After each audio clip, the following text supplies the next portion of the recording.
Salut bande de geeks lumineux, Emmanuel Pampuri qui vous parle dans le poste. Alors on est ici pourquoi? On est ici pour parler d'un tout nouveau boîtier, un tout nouveau constructeur qui rentre dans la danse de la vidéo, des boîtiers hybrides photo qui font de la vidéo et bien entendu qui font d'abord de la photo et de la très belle photo. Et cette marque c'est Fuji avec ce tout nouveau boîtier qui est le Fuji X-T2. Alors voilà, ça fait quelques mois maintenant que j'ai ce joujou. C'était une mission top secrète. J'avais absolument pas le droit d'en parler. Maintenant, je peux puisque le lancement est officiel et que le boîtier est annoncé depuis ce matin. Donc, je vais faire quelque chose de hautement symbolique. Face à vous, face à caméra, je vais enlever le petit sticker qui protège la marque parce que je pouvais faire des photos, mais il fallait pas que ça se voit. C'était un truc. J'étais dans la rue avec mon petit boîtier, tu vois, et hop, là j'enlève le gaffeur et il y a marqué Fujifilm, super, voilà. Et je vais enlever le deuxième petit gaffeur qui est ici. Suspense, XT2. Fujifilm XT2. C'est un petit peu difficile avec la profondeur de champ qui est un petit peu trop courte. Alors voilà, pour vous dire un petit peu, qu'est-ce que je vais vous raconter sur ce boîtier Fujifilm. D'abord, je suis très très content et ça fait très très longtemps que j'étais impatient de voir que Fujifilm arrive un petit peu dans la danse de la vidéo et en particulier de la vidéo 4K. Je vais revenir un petit peu sur les caractéristiques principales de ce boîtier. On a en premier lieu un capteur de technologie X-Trans. Donc ça, c'est une des choses qui démarque complètement Fujifilm du reste de la production des caméras actuelles. C'est qu'ils n'utilisent pas la matrice de Bayer. Ils ont une autre technologie qu'ils ont créée, eux, et qui s'appelle la technologie X-Trans. Donc c'est un capteur CMOS de taille APS-C. Il fait très exactement 23,6 mm par 15,6 mm et il a 24,3 millions de pixels effectifs. La monture est une monture Fuji X et il y a plusieurs kits, des objectifs qui peuvent être livrés avec. Il y a dans les choses qu'on peut raconter aussi en ce qui concerne la photo, on est sur des choses qui sont très très intéressantes. On est sur du plutôt expert pro. On a un obturateur mécanique qui va de 30 secondes jusqu'à 8 millièmes de seconde. On a aussi la possibilité d'avoir un obturateur électronique, ce qui peut être très intéressant pour nous. On a une motorisation qui est un entraînement. On ne peut plus vraiment parler d'entraînement dans la mesure où on est sur du numérique. Mais en tous les cas, avec le booster, on va jusqu'à 11 images secondes. On a un double slot pour l'enregistrement SD qui permet d'avoir justement une plus grande capacité ou de la sécurité. Bien entendu, ça fait du RAW en photo et en vidéo, puisque c'est ça qui nous intéresse. Ça fait du point move en H264 avec un bitrate qui est aux alentours de 100 mégabits. Alors pour l'instant, c'est des fonctionnalités et des spécifications qui ne sont pas totalement gravées dans le marbre. On est encore sur une version proto, c'est-à-dire que le boîtier, le hardware est finalisé, mais la version du soft évolue. Pour vous dire un petit peu, en ce moment, je reçois des firmware tous les jours. Donc c'est très sympa, tous les matins tu travailles, tu as un nouveau mail avec le nouveau firmware bêta à tester. C'est assez rigolo de faire du bêta test, j'adore ça. Donc le Fuji a décidé de ne pas prendre le train en marche et de vraiment proposer quelque chose qui soit à la hauteur en tous les cas. Euh, c'est une marque qui est très innovante. Moi, j'aime beaucoup ce qu'ils font en photo depuis des années. C'est une marque qui s'est un petit peu mis en position disruptive. Hein. C'est un mot à la mode. Quand on fait des trucs un peu disruptifs, c'est qu'on ne fait pas comme les autres. C'est ça que ça veut dire. Donc, c'est quelque chose qui, forcément, moi, me plaît. Euh, voilà, donc j'étais vraiment super excité quand ils m'ont proposé de faire ce bêta test et de faire ce petit film que je vous envoie là maintenant tout de suite. Et après, on va parler de comment est-ce qu'on a fait le film et qu'est-ce que j'ai éprouvé, qu'est-ce que j'ai ressenti en faisant ce film. À tout de suite après la première vidéo.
J'ai eu le privilège et l'extrême honneur d'être très très bien entouré pour faire ce petit film pour Fuji.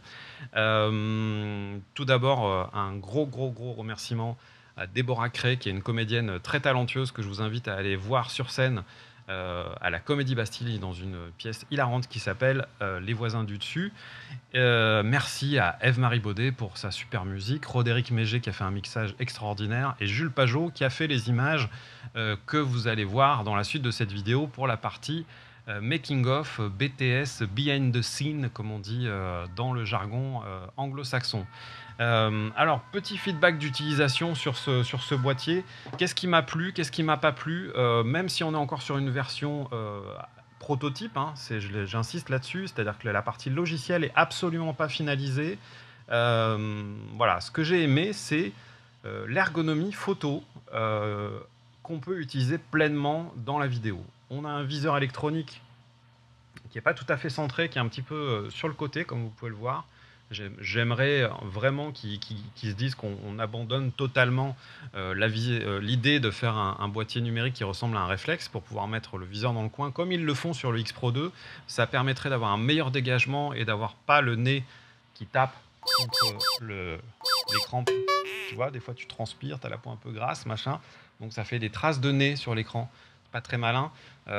Si on avait le viseur ici, ça serait nettement plus pratique. Mais ça, c'est voilà, ils sont tous comme ça, ils veulent faire des boîtiers qui ressemblent à ce qu'on faisait avant parce que c'était toujours mieux avant. Ça, c'est un des gros problèmes de l'humanité tout entière. Mais ce que j'ai apprécié vraiment, c'est qu'il n'est pas trop au milieu. Il est un petit peu excentré. C'est un viseur qui est de bonne qualité, même si j'aurais espéré d'avoir un viseur de la qualité de celui qu'on a dans le Leica SL, par exemple, qui offre maintenant 4 millions de pixels. Là, on voit un tout petit peu la grille, c'est un petit peu dommage. J'aimerais pouvoir avoir un petit peu plus de qualité pour avoir plus de précision quand on fait la mise au point. Sinon, j'ai adoré l'ergonomie parce que le grip est très bon. Surtout si on rajoute la poignée, je vais vous montrer le boîtier aussi avec la poignée, c'est assez intéressant. Et le truc qui est très cool aussi, c'est cette ergonomie, par contre, traditionnelle. Là, ouais, il y a des fois où j'en ai marre qu'on fasse comme on faisait avant, il y a des fois où j'aime bien. Je suis aussi tordu que les autres, on va dire.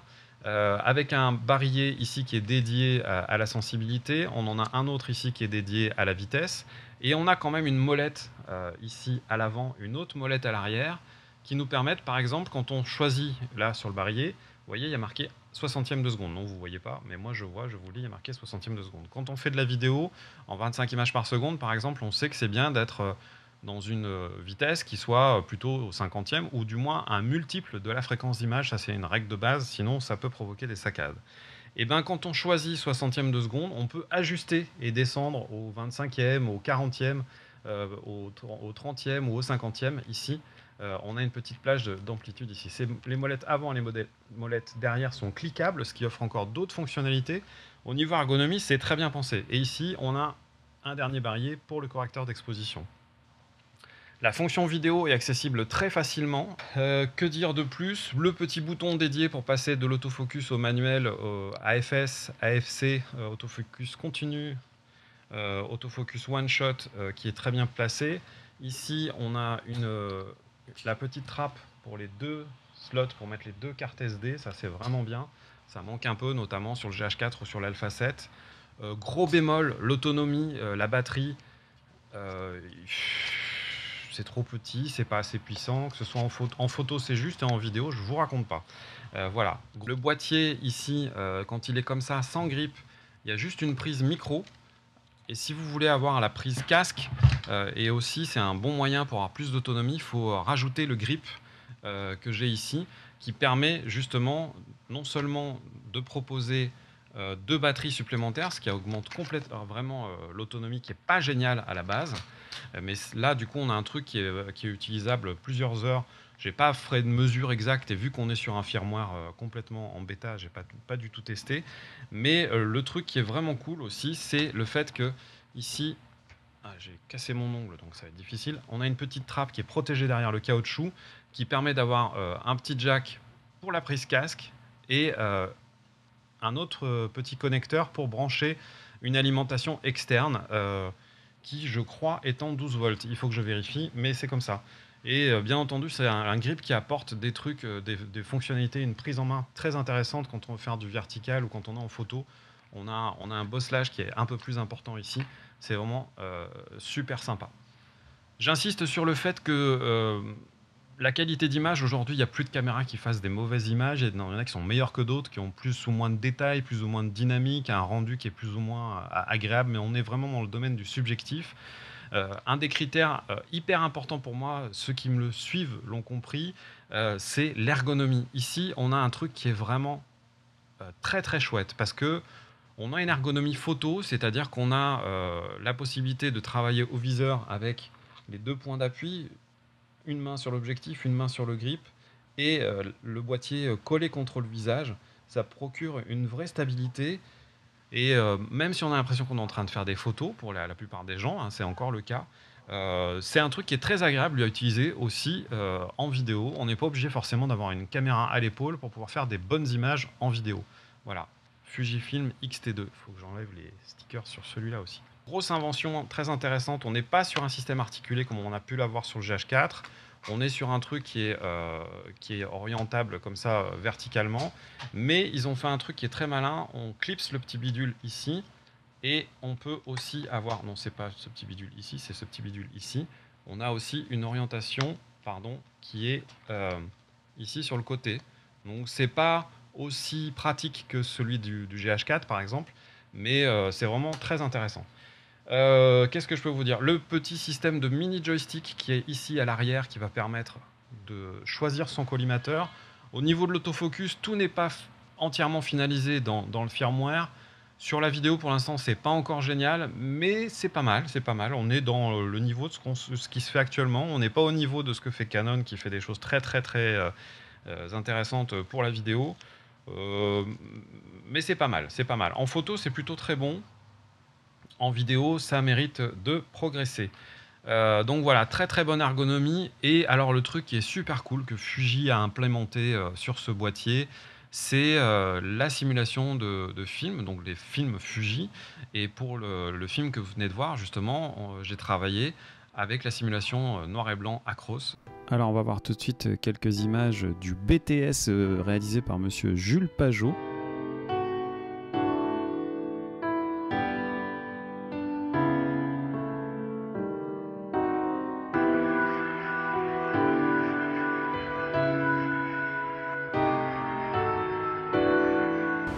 Allez, dans l'autre sens. Non mais... Sans faire belle des chances, s'il te plaît. J'ai vraiment été séduit par l'ergonomie générale de ce boîtier. On est sur quelque chose qui est très orienté photo.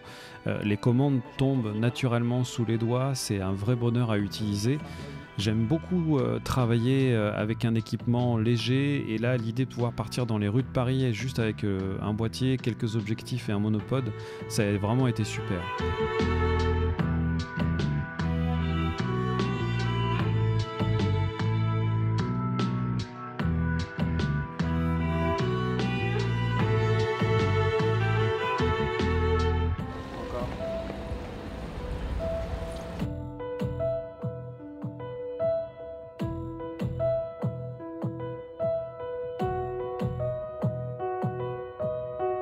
Stop.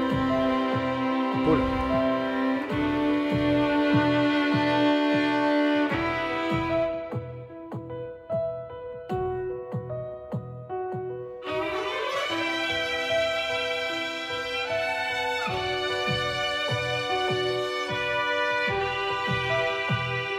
Fais voir, décale-toi un tout petit peu.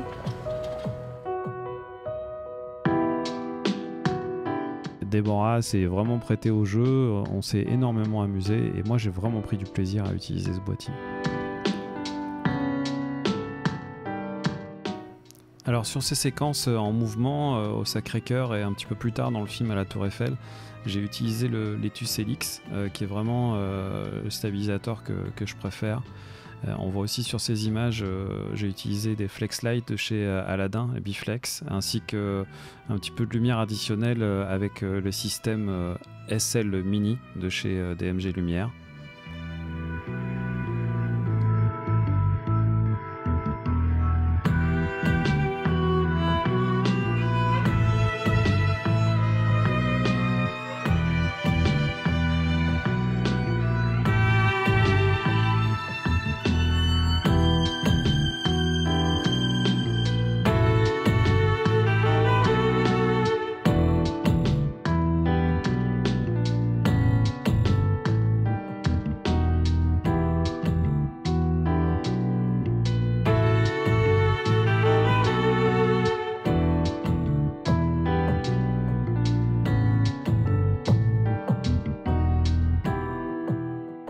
Pour les timelapses, j'ai commencé à utiliser du matériel de chez iFootage, le fameux Shark Slider et la tête motorisée X2 Motion. Ça fera le sujet d'une prochaine review, prochain test. Et en tous les cas, les fonctions timelapse sont plutôt sympas dans le XT2. On est dans une tendance qui veut justement qu'on utilise une image la plus neutre possible, la plus flat possible pour pouvoir travailler tout ça en post-prod. Il y a des moments où on aime bien, pourquoi pas aussi, avoir une image qui est lookée dès le départ. C'est ce que j'ai fait, c'est ce que j'ai voulu faire en tous les cas dans ce film, en utilisant un système d'image noir et blanc qui est directement comme ça. Ça m'a joué des tours, notamment il y a certains plans en contre-jour où on voit que les hautes lumières sont très vite saturées.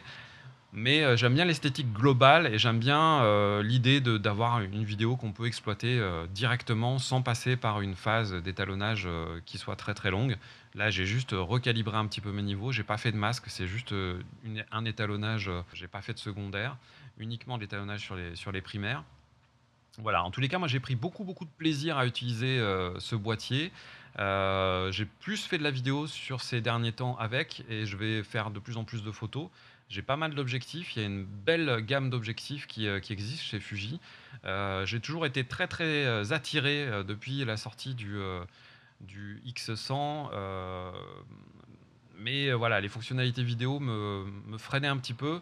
Là, j'avoue que je suis très enthousiaste. Il y a un truc, il y a une texture dans l'image, il y a une précision, il y a un modelé, il y a un côté sharp qui est très joli. Enfin, pour l'instant, j'ai fait que du noir et blanc pour ce film. J'ai pas eu de problème d'aliasing ou de moiré trop vilain. C'est vraiment quelque chose qui est vraiment surprenant. C'est le rapport qualité-prix est incroyable. Je parle de la qualité d'image et du prix de l'équipement. C'est, je pense, un truc à suivre. C'est un produit qui va sortir au mois de septembre. Je pense que je vais continuer à vous en parler de manière plus précise et plus détaillée dans les semaines et les mois à venir.